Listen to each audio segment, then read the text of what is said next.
நாங்கள் ரொம்ப மன அளவில் பாதிச்சுப்பட்டு இருக்கோம்.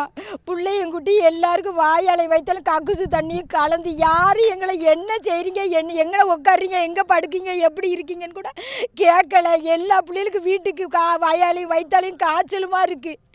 எங்கள் வீட்டில் பிறந்து 10 நாள் தான் ஆகுது. இந்த பச்சை பிள்ளைய வச்சுக்கிட்டு நான் பாம்பும் பள்ளியோட குடியிருக்கேன். என் வீட்டை வந்து பாருங்கள், தண்ணி வீட்டுக்கு உள்ளே வந்துட்டு நான் என்ன செய்யட்டும்? யாராவது வந்து எங்களுக்கு இந்த தண்ணியை எடுத்து கொடுங்க. நாங்கள் மனம் உடஞ்சி ரொம்ப பேசுகிறோம். நீங்கள் எங்களை வேறு எதுவும் எங்களுக்கு செய்ய வேண்டாம்னு நாங்கள் ஆவலையை சொல்லலை. எங்களுக்கு இந்த தண்ணியை மட்டும் உங்களுக்கு புண்ணியமாக போகும். நான் கெஞ்சி கேட்குறோம்.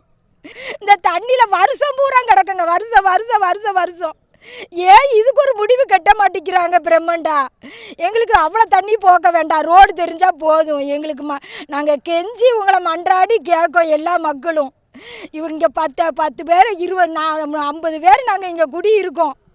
எங்களுக்கு இதை விட்டால் யார் வீட்லேயும் சொந்த மொத்தமும் எங்களை ஆதரிக்க கிடையாது. எங்களுக்கு இந்த தண்ணியை மட்டும், ரோடு மட்டும் தெரிகிற அளவுக்கு எங்கிட்டாவது எங்களுக்கு இன்றைக்கி போக்கடிச்சு கொடுங்க.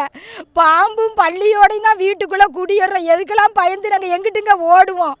ஓடையும் வழி இல்லாமல் நாங்கள் இருக்கோம். தயவு பண்ணி எங்களுக்கு இந்த ஒரு உதவி செய்யுங்க. நான் கண்ணீர் வழுக நாங்கள் கெஞ்சி கேட்கோம்.